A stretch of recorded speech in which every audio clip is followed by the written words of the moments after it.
Canada artists. I am so sorry that we can't be together.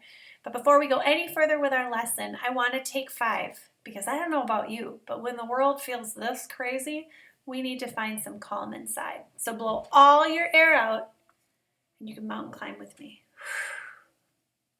Big belly in, out.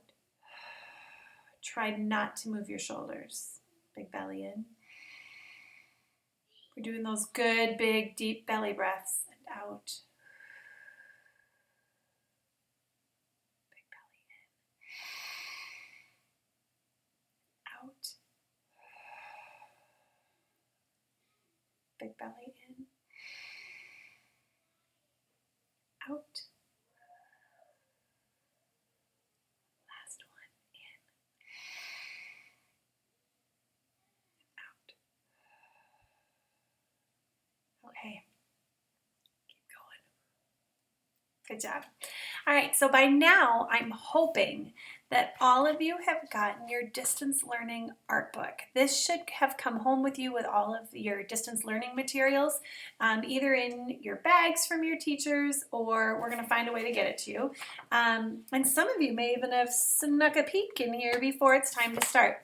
I want to go over a couple of things in here with you before you start your first sketchbook activity.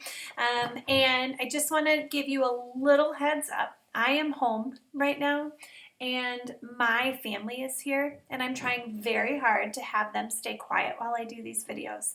But you may hear my dog or you may hear my kids, and I will try and make sure that they are quiet so that they're not disturbing your learning. But maybe someday later in this next week or so, I'll bring one of my dogs in and I'll introduce them. So grab your sketchbook, and if you are a grown-up listening to this with your kid, then this beginning part is for you. Inside the sketchbook is a little letter from me. See, there I am. And it says all this information about your sketchbook and then how to show me what you're working on if you'd like, and then just some encouragement. And so let's start up here. In the middle of this paragraph, it says try to do at least 2 activities a week. You can do more, but I don't want you racing through the whole book. The stuff in here is not, it's not free drawing. So it's not something that I want you to complete like really quick in 5 minutes and then you're just done. You've done them all and you're all done. That's not our goal. Our goal is to do each thing in here and do it really well. Some of the stuff in here has a lot of options, and so it would take you way longer than just one sitting. And some of it will seem pretty quick and you can do it really fast. And it's up to you kind of what you choose. So, but try and do 2 a week. That's our goal, okay? 2 a week. I don't know that I'll do 2 videos a week. Maybe I'll do 1 a week and then you can choose your other activity. But do 2. Who knows? Maybe I'll get crazy and I'll do a whole lot of videos.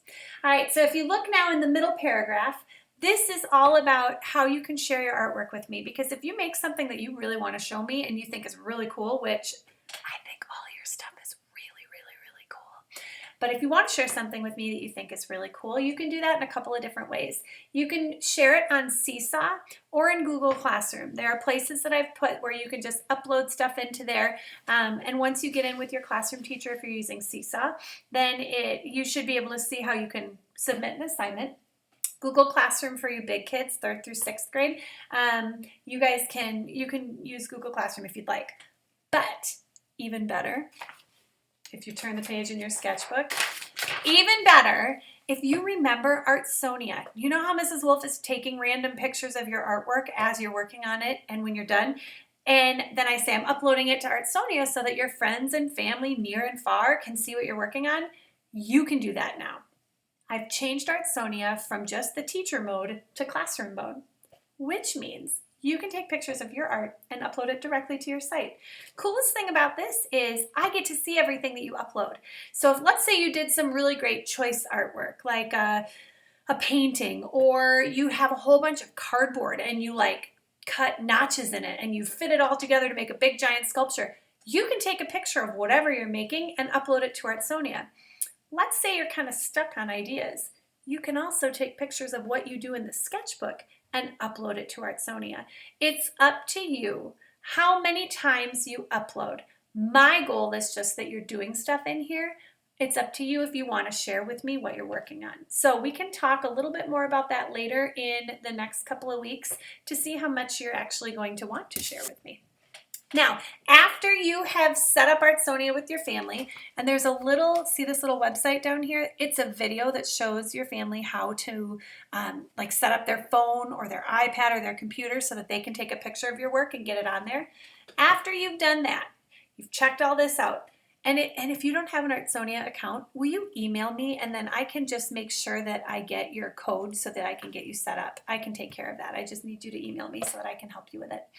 But once you've gotten that done, then it's time to start our first page, which may look like kind of a weird page. All it says is add your own page numbers. Well, Mrs. Wolf, you might be thinking, that sounds easy and kind of boring. Well, if you just add your own page numbers, you're right. It would be easy and kind of boring. So I have one direction for how to do this, and that is that you number pages only going backwards or only going one page at a time. So you know how in a book it's like 1 on the front and 2 on the back?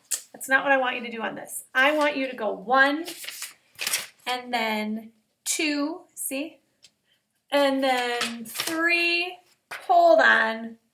I wrote out 3. Does that mean that all my numbers have to look the same? Absolutely not. They can look however you want. In fact, you can do big numbers and small numbers, written out numbers, and drawn numbers. Maybe you want to camouflage your numbers. Maybe you want to make your 7 look like a butterfly. Totally up to you. You can number it however you want. The only reason I need them numbered this way is so if I say, hey, go to page 3 where you're going to give Mrs. Wolf an amazing disguise, then you'll know which page to go to. So job number 1, number your pages. Let's say you get bored and you just do it fast and you go 1, 2, 3. Then you can come back to this page and do something to it. Maybe you want to crumple it up and then flatten it back out and take a pen and draw inside each of those creases. It's like a treasure map. Maybe you want to start in the corner and Zentangle your way all the way down.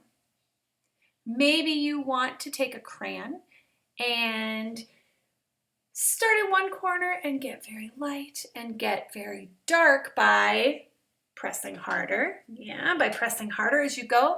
Maybe you want to cut and glue things from old magazines or pieces of mail. Maybe you don't have anything to work with but a pencil. Awesome. We can do this entire book just with a pencil. You could also do this entire book just with a pen. If you have crayons and markers and paint and pastels and all that stuff, that's amazing. You can do all the stuff in here with that material selection too. So your job, your mission, should you choose to accept it, is to go over the first 2 pages in the sketchbook with your family. They can email me, and I'll be sending out a little more information via your classroom teachers if they have questions about Artsonia or anything else. And then do the very first activity so that we have page numbers that we can work with together, okay? Where you add your own page numbers and then do something to this page. I will check back next time and show you what I've decided to do with this page. It's going to be amazing. Or maybe not. Maybe it'll be a disaster. But in art, there are no mistakes. We take our mistakes and we just make something great. I miss you so much and I can't wait to see what you do. Have a great day.